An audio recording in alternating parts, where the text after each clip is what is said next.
안녕하세요. 남편과 이혼을 결심한 30대 여성이에요. 오늘 정신나간 신우에 관해서 이야기를 좀 해보려고요. 시댁 식구들이 어떻건 간에 남편하고만 잘 살면 되는 줄 알았더니 그것도 답이 아니라는 걸 뼈저리게 배웠습니다. 특히 남편에겐 저보다 한 살 어린 여동생, 그러니까 신우가 있는데 이 신우가 진짜 개망나니가 따로 없네요.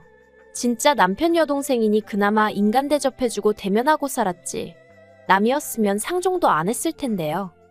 일단 남편하고는 원래부터 알고 지내다가 결혼하기 몇 년 전 관계가 급속도로 진전이 되었어요.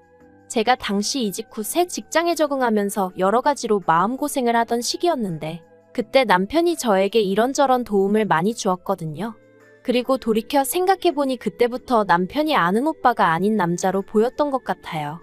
게다가 남편도 저에게 호감이 있었는지 말로는 격려 차원이라고 했지만 이런저런 이유로 매번 저를 불러냈고 그렇게 자연스럽게 연인 사이가 되었습니다.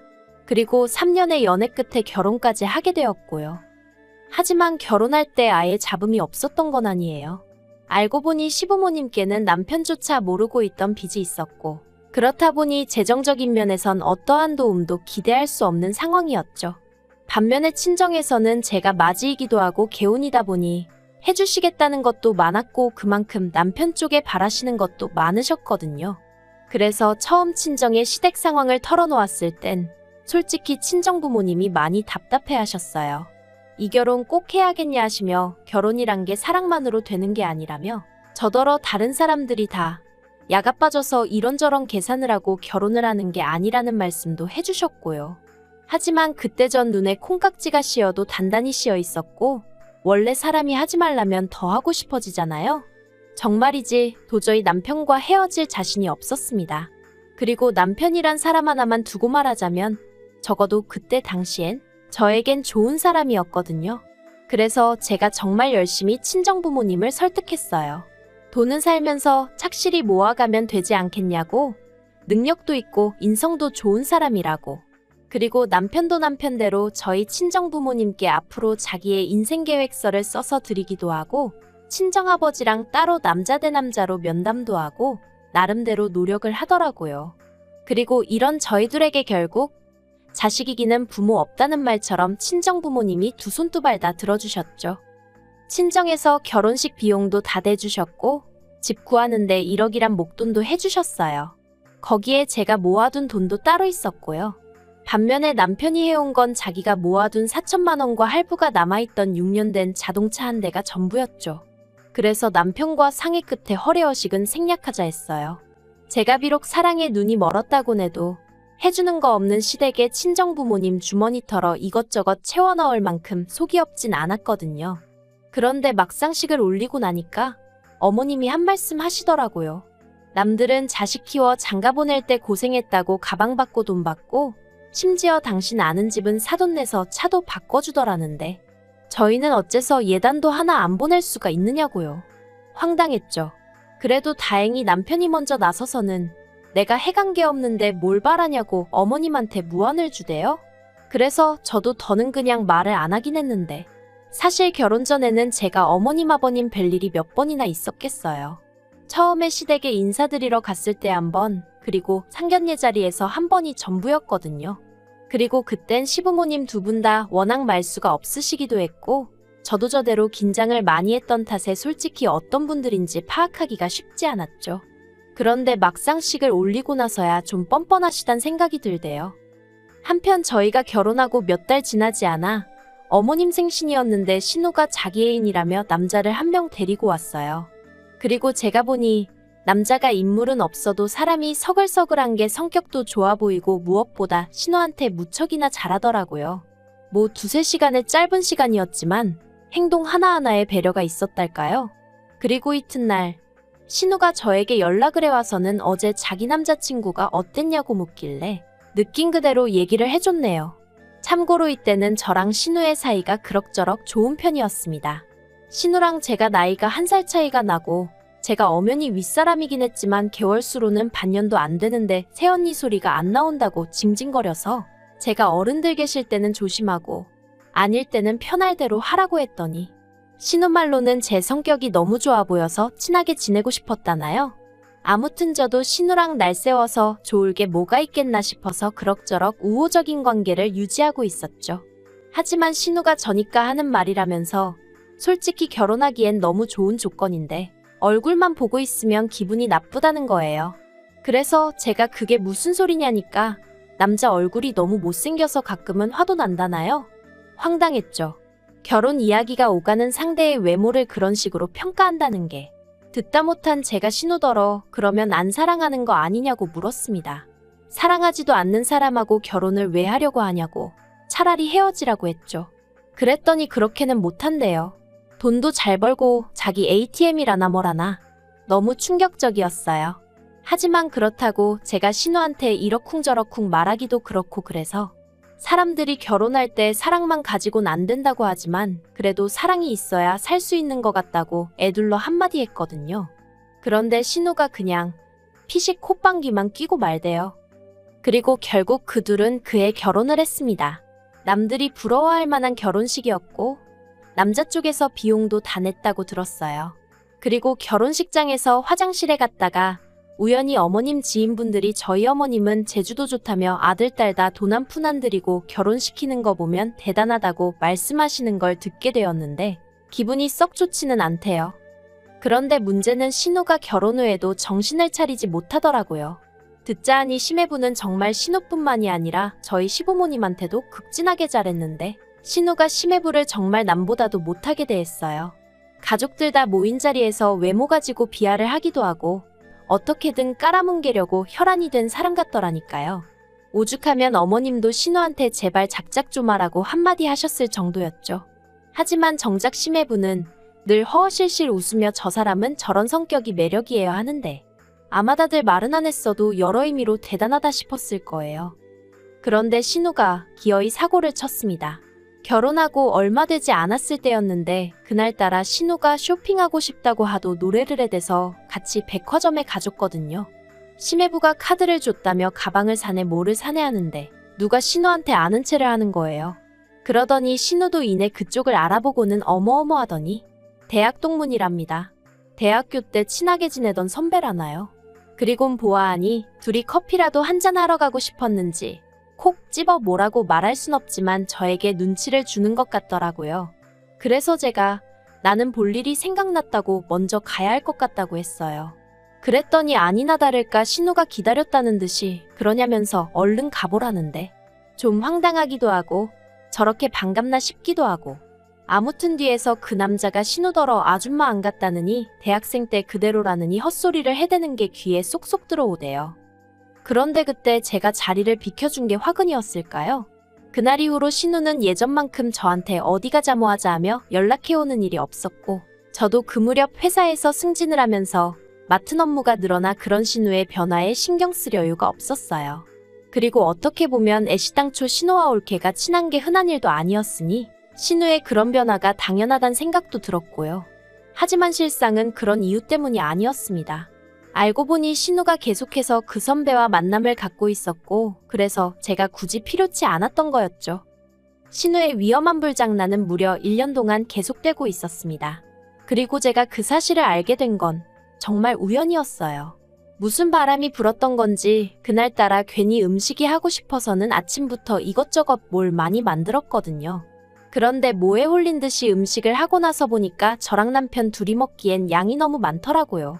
그래서 어차피 시댁이나 신우네나 저희 집에서 그다지 멀지 않으니 조금씩 가져다 줘야겠다 싶었죠. 그리고 먼저 시댁에 전화를 거니 당연히 어머님 아버님은 좋다 하시대요. 하지만 신우는 전화를 몇 번을 했는데도 통 받지를 않는 거예요. 이미 가지고는 나왔는데. 그래서 그냥 현관 앞에 두고 가면 가지고 들어가겠지 싶어 신우네로 향했습니다. 이내 신우네 도착을 했는데 현관이 조금 열려 있더라고요. 보니까 얼마나 서둘러서 집에 들어갔는지 현관문에 신발이 껴서 문이 제대로 닫히지 않았던 거죠. 어이도 없고 요즘 세상이 어떤 세상인데 싶어서 신우 이름을 부르며 집 안으로 들어갔어요. 그런데 갑자기 우당탕 우다닥 소리가 나더니 신우가 어어하고 나오는데 흐트러진 그 꼴이 말이 아니더라고요. 그리고 신우 뒤에서 어떤 남자가 손살같이 튀어나와 저를 밀치고 현관 밖으로 뛰어나가는 거예요. 누구지, 어디서 봤던 사람인데 싶으면서도 신우한테 일단은 괜찮냐고 물었어요. 그러자 신우가 대답은 안 하고 저를 잡아 끌더니 지금 본 거 절대로 아무한테도 말하면 안 된답니다. 그리고 그제서야 저도 상황 파악이 좀 되더라고요. 그래서 제가 신우더러 이게 지금 무슨 경우냐고 한마디 했어요. 심해부는 어디 간 거고 아까 그건 누구고. 그러자 신우가 구구절절 설명을 하려길래 제가 됐다고 설명하지 말라고 했어요. 그리곤 그냥 한마디 했습니다. 사정이 어떻건 간에 어떻게 외간 남자를 집에 들이냐고 그런 일은 하지 말라고요. 그리고는 신우한테 윗사람으로 그리고 친구로 한마디 더 하는데 정리하라고 했네요. 심해부 알기 전에 깔끔하게 정리하라고요. 이러다 심해부한테 걸리면 그 뒷감당을 어떻게 하려고 그러냐 했죠. 그랬더니 신우는 그렇게 하겠다면서 몇 번이나 저한테 비밀은 지켜달라대요. 그래서 알겠다고 했어요. 솔직히 저도 남의 가정사에 감나라 배나라 하고 싶지 않았고 좋은 일도 아닌데 얽히기도 싫었으니까요. 하지만 꼬리가 길면 밟힌다는 옛말처럼 결국엔 일이 터졌습니다. 하긴 아무리 심해부가 사람이 좋아도 신우가 매번 핸드폰만 들여다보고 돈도 어지간히 쓰고 다녔던 모양이니 눈치를 챘겠죠. 그리고 심해부도 속이 없는 게 아니더라고요.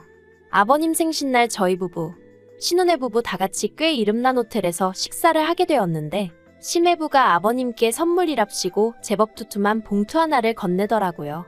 그래서 저는 속으로 선물로 돈 100만 원 정도 드리는 건가 싶었는데 그 안에는 온통 신우와 어떤 남자가 찍힌 사진 그리고 신우가 써댄 카드 명세서. 아버님이 처음엔 이게 뭐냐고 들여다보시다가 나중엔 부들부들 떠시더라고요.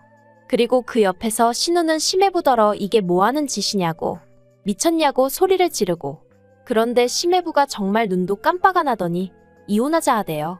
너랑 그놈 다 고소할 거니까 합의금 잘 마련해두라면서 말이죠. 말 그대로 집안이 쑥대밭이 되었습니다. 어머님은 머리를 싸매고 드러누우셨고 아버님은 꼴도 보기 싫다며 네 알아서 하라고 아주 신우를 내치다시피 하셨어요. 그러자 신우가 정신이 나가버린 건지 헛소리를 하대요.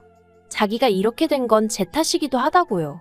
그래서 제가 그게 왜 내 탓이냐니까 그날 처음 그 남자랑 마주쳤을 때 제가 일부러 자리를 만들어주지 않았냐입니다.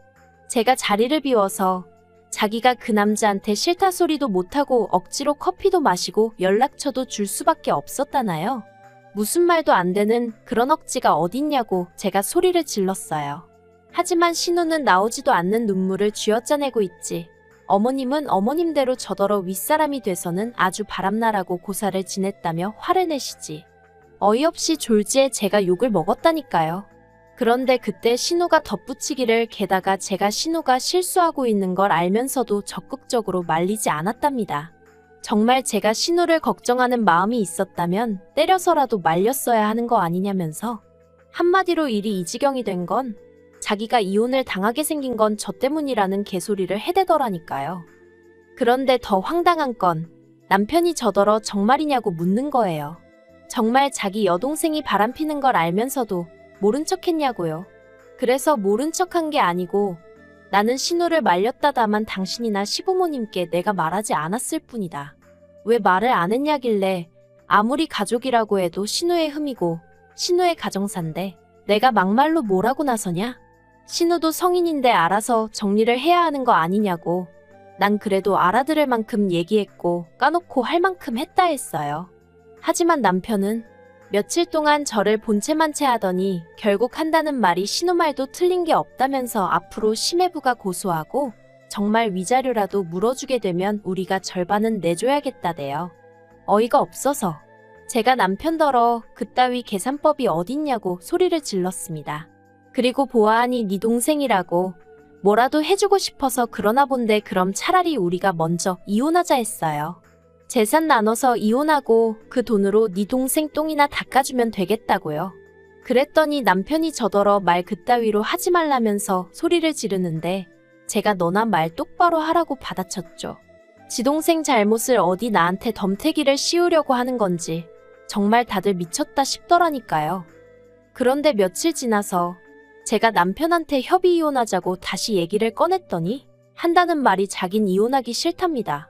그러면서 신우도 이혼당하게 생겼는데 우리까지 시부모님 속을 썩여야겠냐면서. 그리고는 그냥 저더러 어차피 한 가족이지 않냐면서 다 같이 힘을 합쳐 신우를 도와주자고 그러는데 미쳐도 단단히 미쳤구나 싶대요. 그래서 남편더러 피를 나눈 사람들끼리나 열심히 힘을 합치시라고 나는 이 똥물에서 발 빼야겠다 했죠. 그리고 바로 이튿날 변호사 만났고 결국 이혼 소송하기로 했어요. 진짜 지금도 이걸 쓰는데 분하고 열통이 터져서 손이 부들부들 떨린다니까요. 하긴 제 잘못이 맞긴 해요. 왜 진작 이런 집구석을 가족이랍시고 어떻게든 바로잡아 보려고 혼자 고민하고 애쓰고 그랬는지. 정말이지 양심이라곤 썩어빠진 당신들 엿보니까 더 이상 저한테 아무것도 바라지 않았으면 좋겠어요. 아, 그리고 심해부한테는 미안하다기보단 유감이라고 따로 연락은 했고 혹시 제가 도울 일이 있으면 돕겠다고 했네요. 진짜 별거지 같은. 그저 하루빨리 자유의 몸이 되고 싶을 뿐이에요.